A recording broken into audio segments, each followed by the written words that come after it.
So hello guys, welcome to our new video. आज हम बात करेंगे इंडिया वर्सेस न्यूजीलैंड के बीच में खेले जाने वाले फर्स्ट टेस्ट के ड्रीम 11 प्रिडिक्शन के, जो कि खेला जाएगा एम चिन्नास्वामी स्टेडियम बेंगलुरु में। तो वीडियो में आगे बढ़े उससे पहले अगर हमारे यूट्यूब चैनल पर नए आए हो तो यूट्यूब चैनल को सब्सक्राइब करके बेल आइकन को प्रेस करना मत भूलिएगा, ताकि आने वाली वीडियोज़ की अपडेट आपके पास जल्द से जल्द आ जाए। और हमारे टेलीग्राम चैनल पे भी जुड़ना मत भूलिएगा, क्योंकि आफ्टर टॉस जो भी इंपॉर्टेंट न्यूज़ आती है वो मैं टेलीग्राम पे ही शेयर करता हूँ, और मैं अपनी फाइनल टीम भी टेलीग्राम पे ही शेयर करता हूँ। तो उसके लिए टेलीग्राम बहुत ही ज़्यादा इंपॉर्टेंट हो जाता है। तो वीडियो के डिस्क्रिप्शन में लिंक दी है टेलीग्राम चैनल की, तो जल्दी से जाके ज्वाइन कर लेना, ठीक है। तो देखो, इस वीडियो में हम बात करने वाले हैं हेड टू हेड स्टेट्स की, पिच रिपोर्ट की, और बहुत से वेन्यू स्टेट्स वगैरह सब डिस्कस करने वाले हैं, जिससे आप अपनी टीम बेस्ट से बेस्ट क्रिएट कर पाओ। तो वीडियो को एंड तक जरूर देखना, ठीक है। तो बात करें अगर रिसेंट मैचेस की ये वेन्यू पे, तो देखो यहाँ पे है ना, 14 जून को 2018 में एक मुकाबला खेला गया था इंडिया वर्सेस अफगानिस्तान के बीच में, जिसमें इंडिया ने 474 रन किए थे और अफगानिस्तान की टीम चेस नहीं कर पाई थी, 2 इनिंग मिला के भी, ठीक है। इंडिया ने फॉलो ऑन दिया था, फिर भी अपने अफगानिस्तान की टीम चेस नहीं कर पाई थी। टोटल 30 विकेट गए थे, जिसमें से 13 पेस को विकेट मिली थी और 15 स्पिन को विकेट मिली थी। तो यहाँ पे तो स्पिन पेस को इक्वली हेल्प था, लेकिन जो अभी मोस्ट रिसेंट मुकाबला खेला गया था यहाँ पे श्रीलंका वर्सेस इंडिया के बीच में 12 मार्च को 2022 में, जिसमें इंडिया ने पहली इनिंग में 252 रन किए थे, श्रीलंका 109 पे ही ऑल आउट हो गई थी। और दूसरी इनिंग में इंडिया ने 303 पे डिक्लेयर कर दिया था और श्रीलंका की टीम वो चेस नहीं कर पाई थी। इंडिया ने वो मुकाबला 238 रन से जीत लिया था, ठीक है। टोटल विकेट्स की बात करें तो टोटल 39 विकेट गई थी, जिसमें से 12 पेस को विकेट मिली थी और 26 स्पिन को विकेट मिली थी। तो यहाँ पे स्पिन अच्छी खासी गेम में आई थी इसके मुकाबले, ठीक है। लेकिन फिर भी दोनों ही मुकाबले को मिला के देखा जाए ना, तो दोनों ही गेम में स्पिन तो गेम में आई ही है, जो हमको यहाँ पता चलेगा। देखो, दोनों मैचों को मिला के टोटल विकेट्स की बात करें तो टोटल 69 विकेट गई है, जिसमें से 25 पेस को विकेट मिली है और 41 स्पिन को विकेट मिली है। तो यहाँ पे स्पिन का कहीं ना कहीं थोड़ा एडवांटेज रहेगा ही रहेगा, ठीक है। और वैसे भी सब कंटिनेंट देशों में जब भी टेस्ट मुकाबले होते हैं स्पेशली, तो स्पिन गेम में आती है, ठीक है। और देखो, चिन्नास्वामी का अपना अपना पिच रिपोर्ट में बता दो तो देखो, पिच का ये बिहेवियर रहेगा कि देखो, स्टार्टिंग के पहले दिन में है ना, पहले 1-2 दिन बैटिंग के लिए थोड़ा बेटर सरफेस रहेगा, उसमें है ना बैटर्स को और थोड़ा पेस बॉलर्स को थोड़ा एडवांटेज रहेगा। लेकिन जैसे जैसे मैच प्रोग्रेस होगा वैसे वैसे तीसरे चौथे दिन में स्पिन गेम में आने लगेगी, ठीक है। तो हम भी टॉस का इम्पैक्ट यहाँ पे थोड़ा ज़्यादा ही रहेगा, तो टॉस के बाद ही हम अपनी टीम मेकिंग में थोड़ा मतलब अच्छे से टीम मेक कर पाएंगे, ठीक है। तो उसके लिए टेलीग्राम पे जुड़ना मत भूलिएगा, टेलीग्राम बहुत ही ज़्यादा इंपॉर्टेंट होने वाला है टेस्ट मैचेस में, ठीक है, स्पेशली, ठीक है। वेन्यू से मोस्ट रन की बात करें यहाँ पे, तो देखो वे अपना न्यूजीलैंड के ज़्यादा प्लेयर्स कोई मुकाबले नहीं खेले, लेकिन इंडिया के जो प्लेयर खेले हैं उसमें बात करें तो विराट कोहली ने 6 मैच में 217 रन किए हैं, 43 की एवरेज है। केएल राहुल की 3 मैच में 195 की एवरेज है। और देखो, 3 इनिंग खेली है, तीनों में अर्धशतक किए हैं। तो केएल राहुल का वेन्यू पे बढ़िया परफॉर्मेंस रहा है, और अपना होम ग्राउंड भी मान के चलो, अपना केएल राहुल का डोमेस्टिकली यहाँ से ही खेलता है, ठीक है। ऋषभ पंत की बात करें तो 2 में 89 है, रोहित शर्मा 2 में 61, रविचंद्रन अश्विन 4 में 55 और रविंद्र जडेजा 5 में 51 है, ठीक है। तो यहाँ से किसी का इतना कुछ खास ही नहीं है। केएल राहुल और अपना विराट कोहली का एक हेड टू हेड में बढ़िया परफॉर्मेंस आपको देखने को मिलेगा। वेन्यू से मोस्ट विकेट्स की बात करें तो देखो, अश्विन ने 9 मैच में 29 विकेट निकाले हैं, तो बहुत ही ज़्यादा इंपॉर्टेंट आपके लिए रहने वाला है। वेन्यू पे बहुत ही बढ़िया परफॉर्मेंस रहा है। रविंद्र जडेजा की बात करें तो 7 मैच में 18 विकेट निकाले हैं। जसप्रीत बुमराह 2 में 8 और अक्षर पटेल 2 में 3। तो यहाँ पे है ना, अपना जसप्रीत बुमराह और अश्विन, ये दोनों का आपको बढ़िया परफॉर्मेंस देखने को मिलेगा, ठीक है। ऐसे भी देखा जाए यार, अभी इंडिया में जब भी टेस्ट मैचेस होते हैं तो अश्विन और अपना जडेजा तो आपके लिए इंपॉर्टेंट रहते ही, ठीक है। हर वेन्यू पे आपको उन दोनों का अच्छा परफॉर्मेंस देखने को मिल ही जाएगा, ठीक है। हेड टू हेड बैटल्स की बात करें ना, तो देखो अभी तक है ना, दोनों टीमों के बीच में टोटल 62 मुकाबले खेले गए हैं, जिसमें से इंडिया ने 22 मुकाबले विन किए हैं, तो न्यूजीलैंड ने 13 मुकाबले विन किए हैं और 27 मुकाबले ड्रॉ रहे हैं। लेकिन जो अभी का जो क्रिकेट आपको देखने को मिलेगा ना, तो वहाँ पे ड्रॉ के चांस बहुत ही कम होते हैं। ऑलमोस्ट हर मैच में आपको मतलब रिजल्ट मिल ही जाता है। तो यहाँ पे भी हम एक्सपेक्ट करेंगे कि हमको रिजल्ट मिले, और यहाँ पे भी है ना, इंडिया को हम थोड़ा फेवरेट मान के ही चलेंगे, तो हमारी टीम भी थोड़ी वैसे ही मेकिंग करने की कोशिश करने वाले हैं, ठीक है। तो हेड टू हेड से मोस्ट रन की बात करें ना, तो यहाँ पे थोड़ा गौर से देख लेना, यहाँ से आपको कुछ ना कुछ तो मिल ही जाएगा, ठीक है, अपने टीम में हेल्प करने वाला, ठीक है। तो देखो, केन विलियमसन ने 24 इनिंग खेली है, 871 रन की है, 37 की एवरेज से, 2 शतक है, 5 अर्धशतक है, ठीक है। उसके अलावा विराट कोहली की 45 की एवरेज है। टॉम लेथम ने 18 मैच में 547 रन किए, ठीक है, 7 अर्धशतक किए हैं। तो टॉम लेथम का भी आप अच्छा हेड टू हेड स्टैट्स मान के चलो। उसके अलावा रोहित शर्मा की 43 की एवरेज है, 11 मैच में 424 रन किए हैं।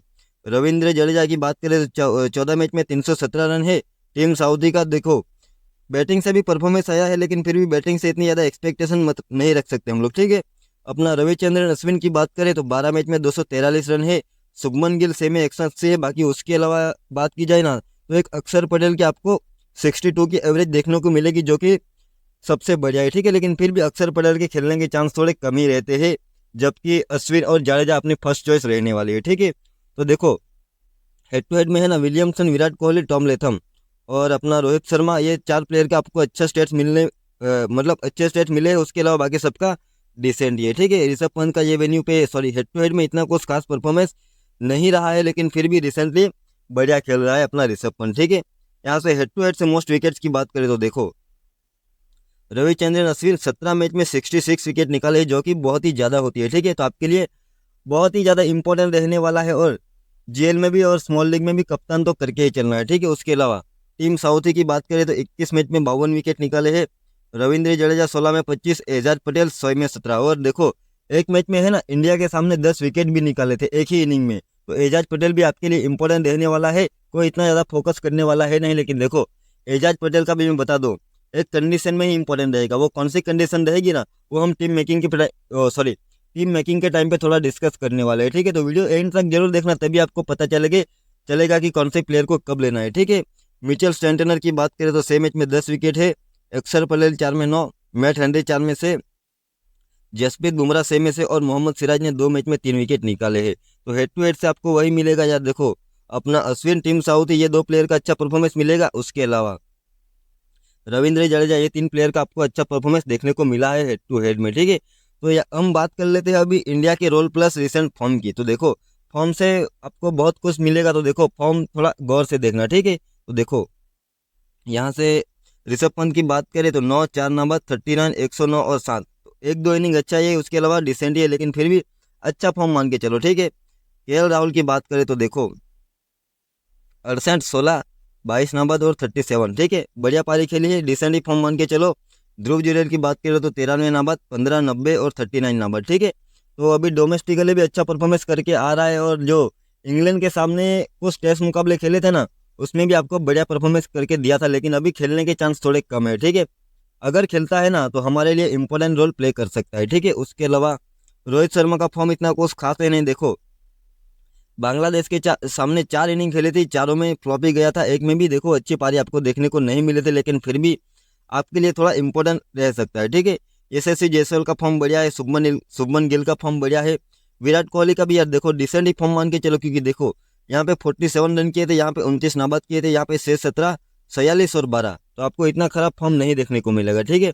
सरफराज खान की बात करें तो देखो रिसेंटली दुलीप ट्रॉफी में है ना बढ़िया डबल सेंचुरी करके आ रहा है। तो देखो फॉर्म तो बढ़िया है, लेकिन अभी है ना खेलने के चांस थोड़े कम है। अगर टीम चाहे ना तो अपने केएल राहुल के प्लेस पे ला सकती है, लेकिन मेरे को लगता है नहीं लाएगी, क्योंकि देखो केएल राहुल का ये होम ग्राउंड रहने वाला है, और हेड टू हेड में बढ़िया परफॉर्मेंस किया है केएल राहुल ने, और बांग्लादेश के सामने भी अच्छा परफॉर्मेंस करके आ रहा है। तो फिर ड्रॉप करने का कोई मतलब बनता है नहीं, ठीक है।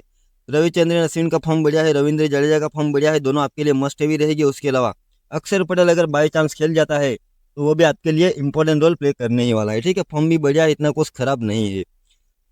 बॉलर्स की बात करें तो देखो मोहम्मद सिराज का देखो इतना कुछ खास है नहीं, लास्ट के 4 इनिंग में 4 विकेट निकाले हैं। कुलदीप यादव का बढ़िया फॉर्म है, लेकिन अगर खेलता है तो फिर आपके लिए इंपॉर्टेंट बन ही सकता है, क्योंकि इंडिया में ऐसे भी यार देखो स्पिन गेम में आती है, और न्यूजीलैंड की टीम थोड़ा स्पिन के सामने थोड़ा स्ट्रगल कर सकती है, स्पेशली कुलदीप यादव की लेफ्ट आर्म चाइनामैन के सामने तो वैसे भी थोड़ा स्ट्रगल आ ही सकता है, ठीक है।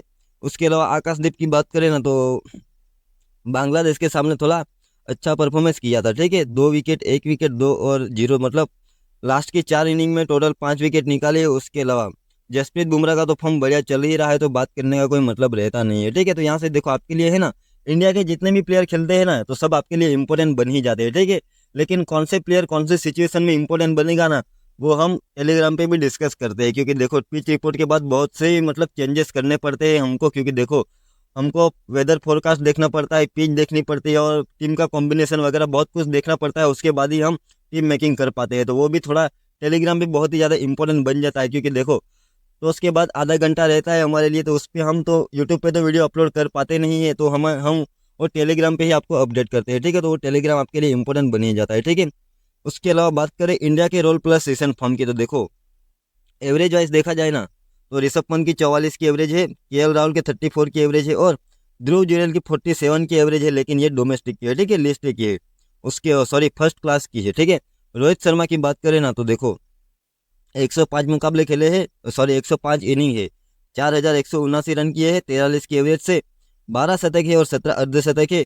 ऐसे जिसका भी रीड करना चाहो रीड करके चल सकते हो। एवरेज वाइज देखो आपको है ना, यशस्वी जायसवाल की बहुत ही बढ़िया एवरेज देखने को मिलेगी 64 की, ठीक है। उसके अलावा विराट कोहली की 48 की है, सरफराज खान की फर्स्ट क्लास में 69 की एवरेज है, ठीक है। तो वो थोड़ा देख के चलना। देखो टेस्ट में तो वैसे देखो 40 के प्लस की एवरेज होती है ना, तो फिर अच्छी मान के चल सकते हैं, लेकिन यहाँ पे तो ऑलमोस्ट देखो 50 के ऊपर की एवरेज आपको देखने को मिल रही है, ठीक है। अश्विन की बात करें तो 113वीं इनिंग में 3423 रन किए हैं और 527 विकेट भी निकाले हैं। वैसे जिसका भी रीड करना चाहो रीड करके चल सकते हो। यहाँ से मैंने बॉलर्स का भी आपको लिख के दिया है, तो उसका भी आप रीड कर ही सकते हो, कोई मना ही नहीं है, ठीक है। हम बात करते हैं इंडिया के प्रोबेबल प्लेइंग 11 की। तो देखो यहाँ से है ना अपना रोहित शर्मा और यशस्वी जायसवाल ओपनिंग करते देखेंगे। शुभमन गिल, विराट कोहली, ऋषभ पंत, केएल राहुल, रविंद्र जडेजा, रविचंद्रन अश्विन, आकाशदीप सिंह, जसप्रीत बुमराह और मोहम्मद सिराज। देखो आकाशदीप के सिंह के प्लेस पे अगर कुलदीप यादव को लाना चाहे टीम, तो फिर वो चेंजेस भी कर सकती है, लेकिन यार देखो अपने बेंगलुरु के पिच को देखते हुए मेरे को लगता नहीं है कि फिर आकाशदीप को ड्रॉप करना चाहिए ये मुकाबले में, ठीक है। लेकिन फिर भी वो मैनेजमेंट का कॉल रहेगा किसको लेना है किसको नहीं लेना है। लेकिन फिर भी देखो इंडिया की आपको वेल सेटल टीम देखने को मिलेगी, जिसमें देखो हर तरह के आपको लेफ्टी भी मिल जाएगा, राइट हैंड बैट्समैन भी मिल जाएगी। लेकिन मेरे को एक जो कमी लगती है ना अपने इंडिया के टीम में, वो है थोड़ा लेफ्ट आर्म पेस का थोड़ा एक वो कंसर्न लगता है, क्योंकि लेफ्ट आर्म पेसर कोई भी अपने पास गेंदबाज नहीं है, ठीक है। लेकिन फिर भी देखो अपना फिर भी बढ़िया टीम है, कोई दिक्कत की बात नहीं है, ठीक है। न्यूजीलैंड के रोल की प्लस रिसेंट फॉर्म की बात कर लेते हैं, तो देखो यहाँ से फॉर्म वाइज देखो अपने लिए है ना, टॉम लेथम का भी इतना कुछ खास है नहीं, डिसेंट ही फॉर्म है, यहाँ पे 2 नॉक अच्छा ही है, उसके अलावा डिसेंट है, ठीक है। टॉम ब्लंडल की बात करें तो देखो एक यहाँ पे 60 रन की इनिंग आई है, उसके अलावा इतना कुछ खास नहीं किया है। डेवन कॉनवे की भाई डेवन कॉनवे का भी सिर्फ एक ही इनिंग अच्छा ही है, उसके अलावा इतना कुछ खास किया नहीं। तो देखो न्यूजीलैंड के प्लेयर थोड़ा बैटिंग से थोड़ा स्ट्रगल कर रहे हैं यार, थोड़ा वो बात मान के चलना, ठीक है। केन विलियमसन की बात करें तो देखो यहाँ पे 46, 55, 30, 17 और 51, तो केन विलियमसन का एक डिसेंट सा मान के चलो। उसके अलावा विलियम की बात करें ना, तो विलियम भी यार देखो टेस्ट वगैरह तो अभी ज़्यादा खेलता है नहीं, T20 में ही ज़्यादा खेलता है, उसमें भी बात करें ना, तो यहाँ पे एक बहुत ही पहले एक 60 रन की इनिंग आई थी, उसके अलावा इतना कुछ खास अभी तक किया नहीं है, ठीक है। मार्क चैपमैन अभी तक टेस्ट में डेब्यू किया ही नहीं, ठीक है, तो आज का मुकाबला भी खेलने का कोई चांस बनता है नहीं। माइकल ब्रेसवेल की बात करें तो देखो lefty batter plus right arm off break आपको गेंदबाजी दे देगा, 3 रन प्लस 2 विकेट, 25 प्लस 1 और 10 प्लस 0, डिसेंट ही, इतना कुछ खास आपको देखने को नहीं मिलेगा, ठीक है। लेकिन ग्लेन फिलिप्स का है ना विद द बॉल बढ़िया परफॉर्मेंस चल रहा है। देखो यहाँ पे 3 विकेट थी, बैटिंग से कितना इतना कुछ खास नहीं किया, लेकिन 3 विकेट निकाले। यहाँ पे 78 रन की, यहाँ पे 2 रन प्लस 1 विकेट निकाली। तो ग्लेन फिलिप्स आपको बैटिंग से या तो बॉलिंग से सब किसी ना किसी से तो आपको काम करके देगा ही, ठीक है। और देखो इंडिया की टीम में है ना आपको 3 लेफ्ट हैंड बैट्समैन मिल जाएंगे, ठीक है, अपना यशस्वी जायसवाल और ऋषभ पंत और रविंद्र जडेजा, ठीक है। तो न्यूजीलैंड की टीम में है ना और कोई मेरे को ऑफ ब्रेक बॉलर नहीं दिख रहा है, तो फिर वहाँ पे है ना अगर तीनों में से कोई टिक गया ना, तो फिर आपको ग्लेन फिलिप्स के अच्छे खासे ओवर देखने को मिल सकते हैं, ठीक है। डेरिंग मिचेल का इतना कुछ खास है नहीं, अभी बॉलिंग भी यहाँ पे इतनी ज़्यादा कोई करेगा नहीं, ठीक है।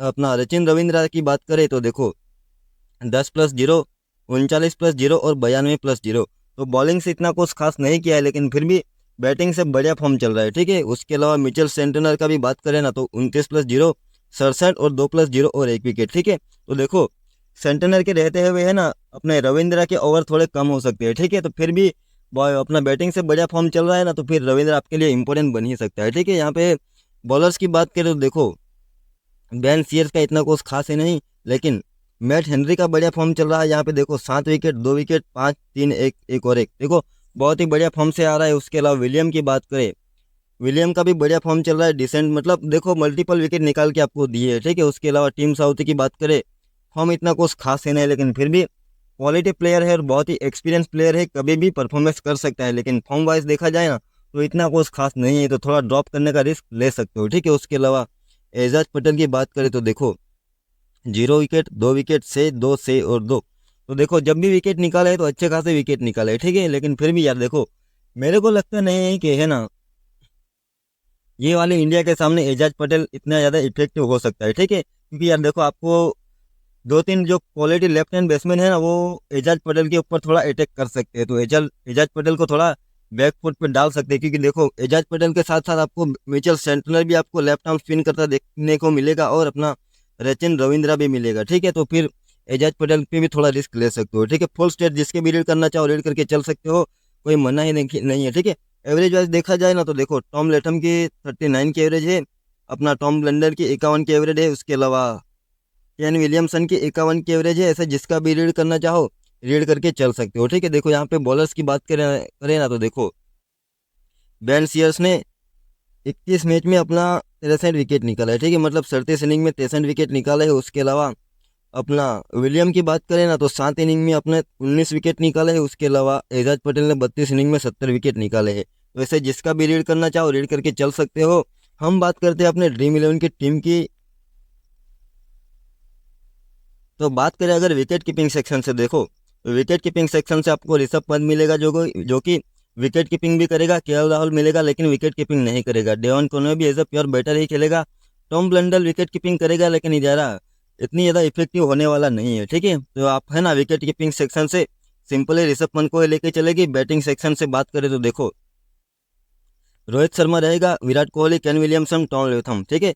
Yashasvi Jaiswal, Daryl Mitchell, Shubman Gill, Sarfaraz Khan, William वगैरह सब आपको खेलते हुए मिलने वाले हैं, ठीक है। तो जो हम सिलेक्ट करने वाले हैं वो मैं आपको डिस्कस कर लेता हूँ। तो थोड़ा देखो आपको यशस्वी जायसवाल को तो लेके ही चलना है, यशस्वी जायसवाल को ड्रॉप नहीं करना है, ठीक है। उसके अलावा केन विलियमसन को भी हम लेके ही चलेंगे क्योंकि देखो न्यूजीलैंड की टीम से वन ऑफ द बेस्ट जो बैटर हम मान के चल सकते हैं तो हम केन विलियमसन ही है। और हेड टू हेड में भी आपको डिसेंट सा परफॉर्मेंस करके दिया था, ठीक है। केन विलियमसन भी हमारे लिए इम्पोर्टेंट ही बनेगा। और देखो विराट कोहली का है ना अपना बांग्लादेश के सामने इतना ज़्यादा कोई अच्छा परफॉर्मेंस नहीं था, लेकिन फिर भी हम विराट कोहली को बैक करके ही चलेंगे। और देखो रोहित शर्मा को भी हम लेना चाहें ना तो ले सकते हैं, लेकिन है ना अभी के लिए थोड़ा ऑलराउंडर सेक्शन से देख लेते हैं। उससे पहले टॉम लेथम देखो आपको ओपनिंग करता हुआ मिलेगा लेकिन है ना विकेट कीपिंग नहीं करेगा, ठीक है। तो अभी के लिए हम टॉम लेथम पे भी थोड़ा रिस्क लेते हैं क्योंकि अभी लेने का इतना कोई सेफ है नहीं। शुभमन गिल को भी लेना चाहो ना तो ले सकते हो अगर सरफराज खान खेलता है तो आपके टीम में होना ही चाहिए मेरे ख्याल से। तो क्योंकि देखो बढ़िया फॉर्म से आ रहा है। देखो शुभमन गिल भी कोई खराब ऑप्शन नहीं है यार, ठीक है। अगर हमारी टीम में शुभमन गिल की जगह बनेगी ना तो हम लेने की पूरी कोशिश करेंगे क्योंकि देखो यहाँ पे है ना बैटिंग सरफेस रहने वाला है। इतनी ज़्यादा इतनी ज़्यादा स्पिन गेम में आने वाली नहीं है, ठीक है। तो पहले अगर है ना इंडिया की टीम अगर है ना बैटिंग फर्स्ट करती है ना तो फिर विराट कोहली रोहित शर्मा या तो फिर शुभमन गिल दोनों में से किसी ना किसी को तो हमको लेके ही चलना पड़ेगा, ठीक है। अभी के लिए ऑलराउंडर सेक्शन से बात करते हैं तो देखो रविंद्र जडेजा को तो लेके ही चलना है, छोड़ने का कोई मतलब बनता है नहीं। अश्विन को भी लेके ही चलेंगे, सचिन रविंद्रा को भी लेके ही चलना पड़ेगा क्योंकि यार देखो बढ़िया है, बैटिंग से बढ़िया फॉर्म में चल रहा है और आपको बॉलिंग से भी कुछ ओवर दे के जा सकता है, ठीक है। उसके अलावा मिचेल सेंटनर को भी हम लेके ही चलते हैं क्योंकि यार देखो यहाँ पे है ना एम चिन्ना स्वामी पे थोड़ा एक्स्ट्रा बाउंस मिलता है। तो बाउंस से है ना इंडिया के बैट्समैन को थोड़ा परेशान कर सकता है अपना मिचेल सेंटनर। और इसमें भी थोड़ा और टर्न भी मिल गया ना तो वो ऐसे तो मिलेगा ही तीसरे चौथे दिन में, लेकिन मान के चलो यार मिचेल सेंटनर आपके लिए इंपॉर्टेंट रोल प्ले करने वाला है आज के मुकाबले में, ठीक है। ज़्यादा बात करने का कोई मतलब ही नहीं। ग्लेन फिलिप्स की बात करें तो देखो ग्लेन फिलिप्स का भी मैंने आपको बता दिया क्योंकि देखो इंडिया की टीम में है ना आपको 3 लेफ्ट हैंडेड बैट्समैन मिलने वाले हैं, ठीक है। और अपना न्यूजीलैंड की टीम में और कोई ऑफ ब्रेक गेंदबाज मेरे को देखने को नहीं मिल रहा है। तो फिर ग्लेन फिलिप्स के है ना आपको ओवर्स भी मिल सकता है और आपको बल्लेबाजी भी दे ही देगा और कैचिंग से भी आपको पॉइंट दे ही सकता है। लेकिन अभी के लिए है ना हम थोड़ा बात कर लेते हैं आगे बॉलिंग सेक्शन से, ठीक है। जसप्रीत बुमराह को हम लेके ही चलेंगे। उसके अलावा देखो हम मैट हेनरी को लेके चलेंगे, ठीक है। उसके अलावा टीम सऊदी पे अभी के लिए रिस्क लेके चलते हैं क्योंकि देखो फॉर्म इतना कुछ खास है नहीं। एजाज पटेल मेरे को लगता नहीं कि यह इंडिया के सामने इतना ज़्यादा कुछ अच्छा परफॉर्मेंस कर सकता है। कुलदीप यादव अगर खेलेगा तो हम तब सोच सकते हैं क्योंकि देखो फॉर्म बढ़िया है, ठीक है। उसके अलावा मोहम्मद सिराज की बात करें तो देखो चिन्ना स्वामी भी तो अच्छा परफॉर्मेंस करना ही चाहिए यार, कि वो क्या बोलते हो। और देखो अपना है ना टॉप ऑर्डर में आपको 3 लेफ्ट हैंडर बैट्समैन भी मिल जाएंगे। तो लेफ्ट हैंडर बैट्समैन के सामने अपना मोहम्मद सिराज का बढ़िया परफॉर्मेंस रहता है। तो अगर आपको रिस्क लेके लेना है तो ले सकते हो, लेकिन फिर भी इतना ज़्यादा सेफ में नहीं मान सकता हूँ अपना टेस्ट वगैरह में, ठीक है। तो अभी के लिए है ना हम ग्लेन फिलिप्स को लेके चलते हैं, लेकिन देखो यहाँ पे ऑप्शन बहुत सारे हैं। अगर अक्षर पटेल खेल रहा है तब तो लेके ही चलेंगे, उसके अलावा है ना अपना शुभमन गिल को भी लेके चल सकते हो और अपना सरफराज खान को भी लेके चल सकते हो, डेरी मिचेल वगैरह बहुत से ऑप्शन है अपने पास। लेकिन अभी के लिए है ना हम ग्लेन फिलिप्स को लेके चलते हैं, जिसमें कप्तानी वाइस कप्तानी की बात करें तो कप्तानी अभी के लिए अश्विन को करके वाइस कप्तानी रविंद्र जडेजा को करके जा रहे हैं। लेकिन ऑप्शन आपके पास सेंटनर भी है, बुमराह भी है और रविचंद्र रविंद्रा भी मान के ही चलो। लेकिन स्मॉल लीग में मैं नहीं रिकमेंड करूंगा, जीएल वगैरह में ट्राई कर लेना, ठीक है। तो वीडियो अगर आपको अच्छा लगा तो वीडियो को लाइक करके शेयर करके सब्सक्राइब करके बेल आइकन को प्रेस करना मत भूलिएगा। तो thank you for watching video, मिलते हैं अगले नेक्स्ट वीडियो में।